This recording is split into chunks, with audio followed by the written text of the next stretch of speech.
Hello, welcome to the Self-Learning Podcast by Dr. Sushma Singh. Let us start discussion on Unit 19, Correlation and Regression. In the concluding section of the last unit, we mentioned the linkages between propositions. Let us now discuss the subject of correlation and regression. In this unit, we learn about correlation, that is, an analysis of covariation between two or more variables. You would notice that the statistical tool of correlation helps to measure and express the quantitative relationship between two variables. Unit 19 elaborates the ways of applying the tool. It shows the relevance of coefficient of correlation, coefficient of determination, and regression analysis in the social sciences. Further, it explains regression analysis, which is the method of estimating the values of a variable from the knowledge of one or more variables. The unit tells you to use the statistical tool of correlation without fear or apprehension that its application is difficult and complex. Now let us move to the point correlation. Correlation is an analysis of the covariation between two or more variables. When the relationship between the two variables is quantitative, the statistical tool for measuring the relationship and expressing it in a brief formula is known as correlation. If a change in one variable results in a corresponding change in the other, the two variables are correlated. Let us look at types of correlation. Probing into the types of correlation, we contemplate two types correlations: positive and negative correlation, linear and non-linear correlation. The first one is positive and negative correlation.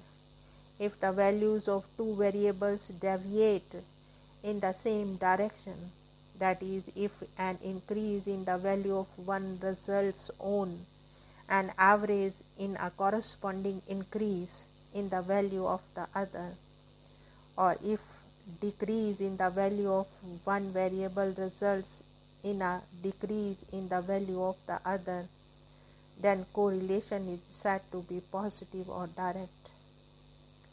Some examples of a series of positive correlation are height and weight, land owned and household income. On the other hand, if the variables deviate in opposite direction, that is, if an increase or decrease in the value of one variable on an average results in a decrease or increase in the value of the other variable, then the correlation is negative or indirect. Some examples of negative correlation are physical assets and the level of poverty, muscle strength and age.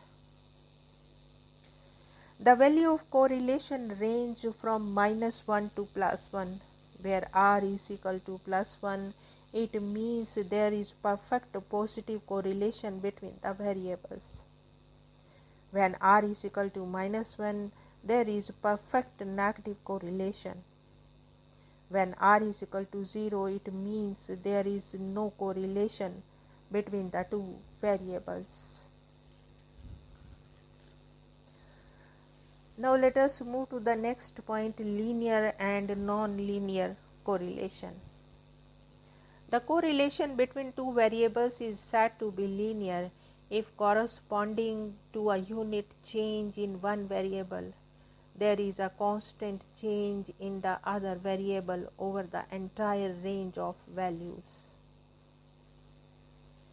You would like to know how to study correlation. Let us briefly discuss the method of studying correlation.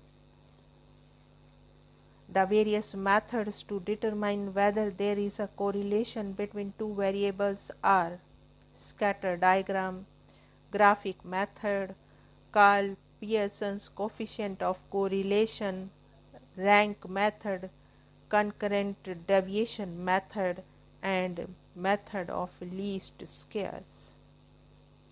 Of these, the first two are based on the knowledge of diagrams and graphs, and the rest are mathematical tools. Of the several mathematical tools used, the most popular is the Carl Pearson coefficient of correlation R, and thus we will focus on this method. The procedure is different for calculating correlation from ungrouped and grouped data. Now the next point is the method of calculating correlation of ungrouped data. There are various methods for calculating of the coefficient of correlation from ungrouped data, using actual mean, using assumed mean, and direct method.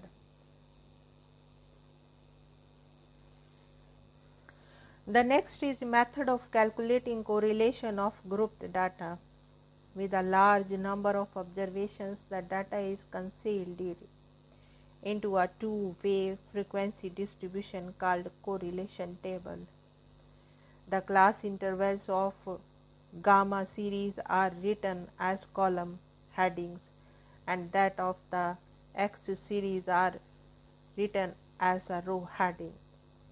The frequency distribution for the two variables is written in the respective cells, and coefficient of correlation is calculated by the formula. With the help of correlation, one can measure the degree of relationship between two or more variables. Correlation, however, does not tell us anything about the cause and effect relationship. Even a high degree of relationship does not necessarily imply that a cause and effect relationship exists. Conversely, however, the cause and effect relationship or functional relationship would always result in the expression of correlation. We would now discuss regression analysis. Regression analysis is the method of estimating the values of a variable from the knowledge of one or more variables. The variable that the researcher tries to estimate is called dependent variable, denoted by gamma, whereas the variable used for prediction is independent variable, denoted by x. In a regression equation, there may be one or more independent variable, but there is only one dependent variable.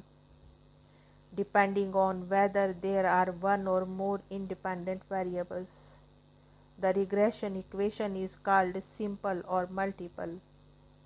The term linear is added if the relationship between the dependent and the independent variable is linear. Now the next point is standard error of estimate. Perfect prediction using a regression equation is not possible. Thus, the researcher is interested in finding the accuracy of estimation of a regression equation. Standard error of estimate measures the error involved in using a regression equation as a basis of estimation. The next is coefficient of determination. Coefficient of determination R square is the square of correlation coefficient R and is often used in interpreting the value of coefficient of correlation. If the value R was 0.8, then the coefficient of determination or R square would be 0.64. This would mean that 64% of variance of one variable or dependent variable is explained in terms of the other variable or independent variable. Now let us conclude the unit. Unit 19 is the last unit of block 5 on quantitative methods. All 5 units of this block have emphasized that the quantitative methods should be used in social research when they are necessary and relevant and can provide superior results. Sometimes you can use them in combination with the qualitative methods. You need not avoid quantitative methods because of lack of information and or apprehension. That is, it is difficult to understand them. The 5 units of block 5 have provided you appropriate examples wherever possible and necessary to help you understand the tools that are very useful in your research process. Now let us wind up the session, and we have come to the end of the unit. Thank you very much for engaging yourself with the Self-Learning podcast.